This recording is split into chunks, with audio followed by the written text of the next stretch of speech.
All right, let's dive in. When you hear animals in Africa, what comes to mind? Probably vast savannas, right? Lions, elephants, the whole safari scene.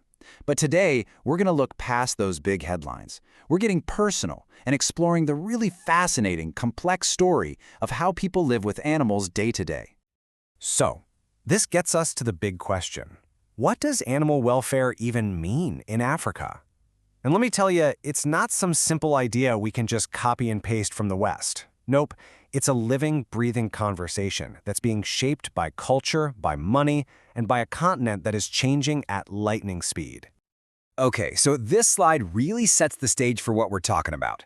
On one hand, you've got this old school view, the stereotype, where animals are just, well, for work or for food. But the reality on the ground today, it's a whole different ballgame. We're seeing this massive shift from function to family. For ages, sure, animals were seen as tools, for guarding, hunting, as livestock. But that picture is changing, and believe me, it is changing fast. So, first up, this changing relationship. And what's really driving it? It's not what you might think. It's not a bunch of outside groups coming in with campaigns. This is a story coming from the inside out. It's about massive social shifts happening across the continent. People's lives are transforming, and guess what? Their connection to animals is transforming right alongside it.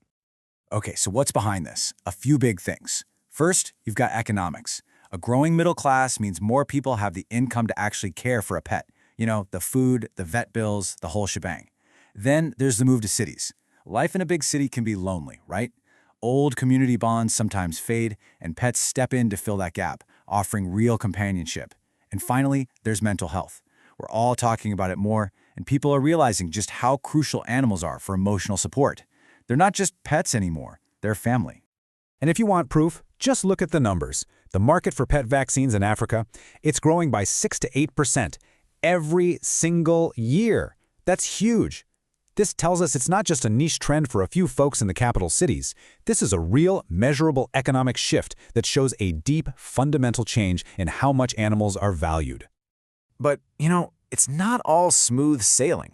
These new, modern ideas are crashing right into centuries of tradition and some really deep-seated beliefs. And that brings us to our next section, where things get, well, they get complicated. One of the biggest hurdles, and it's one you can't always see, is superstition. I mean, in a lot of cultures, certain animals, especially cats, are viewed with total suspicion. We're talking about deep links to witchcraft, to evil spirits. This isn't just someone saying, oh, I'm not a cat person. No, this is a profound cultural fear that has a direct and often tragic impact on how these animals are treated. And listen to this quote from someone at a workshop, it just hits you. The first day I touched a cat, I was like dying. It is something that has been ingrained in our DNA. Can you even imagine that? Feeling like you're literally dying just from touching an animal? That tells you everything. This isn't just a simple opinion, it's a deep, visceral fear, something passed down for generations, and that is incredibly hard to undo. And this leads to a really tricky situation, a real paradox. In a lot of traditional practices, an animal's life is so valuable that it can be used in a sacred ritual, maybe even a sacrifice, to save a person's life. So think about that. How do you, as someone who cares about animal welfare, approach that? How do you respectfully engage with these beliefs, but also make the case that if an animal is important enough to be sacrificed, shouldn't it also be treated humanely throughout its life? Okay, so this is where we get to the breakthrough, the real turning point. If we're ever going to bridge this gap between the old ways and the new, between culture and welfare, here's the secret. We have to stop talking about animals and start actually listening to them. And how do they talk? Well, they talk through their behavior. And there's a science for this. It's called ethology. But really, you can just think of it as learning the language of animals. It's about getting past our own human ideas of what we think they're feeling, and instead, learning to read their actions to understand what's really going on. Are they comfortable, stressed, scared, sick? Their behavior tells us everything. Let's make this super practical. Take chickens, for instance. When you see a chicken rolling around in the dirt, it's not just playing. That's a dust bath. It's a sign of a happy, healthy chicken keeping itself clean from parasites. When it tucks itself away in a nest box to lay an egg, that's its way of saying, I need to feel safe. But if you see it pecking at the other birds, that's a huge red flag. It's basically screaming, I'm stressed, I'm bored, it's too crowded in here. And to see just how big of a deal this is, get a load of this number. In a country like South Africa, 99.8%, that's almost every single egg, comes from a hen kept in a conventional cage. These systems make it basically impossible for a chicken to do any of those natural things we just talked about. They literally can't speak their own language of well-being. And here is a perfect, heartbreaking example of how a tiny issue can become a huge welfare problem. See these mud balls on this chicken's foot? That starts from something as simple as a leaky water dispenser making the floor wet. But then that wet litter cakes onto their feet, hardens like cement, and becomes this heavy, painful ball. The bird can't walk, it can't perch, it can't dust bathe. A small, fixable management problem turns into nonstop suffering. So all of this might make you think, well, this sounds expensive, right? There's this huge myth out there that good animal welfare is a luxury, something only rich countries or big wealthy farms can even think about. But what people are discovering on the ground in Africa, that is just plain wrong. So let's just ask the question straight up. Does improving an animal's life have to be expensive?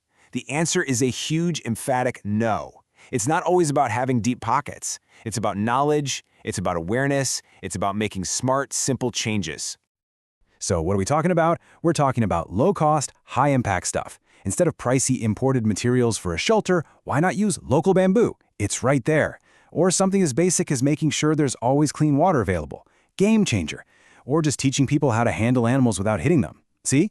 This is about education and conversation, not building fancy, expensive facilities. These are the kinds of changes that make a massive difference and don't cost a fortune. So where does this all lead? What's the path forward? Well, what's so exciting is that Africa isn't just playing catch-up, trying to copy some Western model. Not at all. There's a real opportunity here to leapfrog past old ideas and create something totally new. A unique approach that works scientifically, makes sense economically, and, this is key, is smart about the local culture. You know, there's that famous quote from Mahatma Gandhi, and it really feels like it fits perfectly here. As nations across Africa continue to grow and forge their own paths, the way they navigate this complicated, evolving relationship with animals, well, it's going to say a lot about the kind of future they're trying to build for everyone. And that really leaves us with one final big question to chew on. Think about it. By figuring out these clever, low-cost solutions, by finding a way to blend modern science with ancient tradition, by truly listening to the needs of both people and animals, could Africa end up doing more than just solving its own problems? Could it actually pioneer new ways of thinking about animal welfare that the rest of us around the globe could and probably should learn from?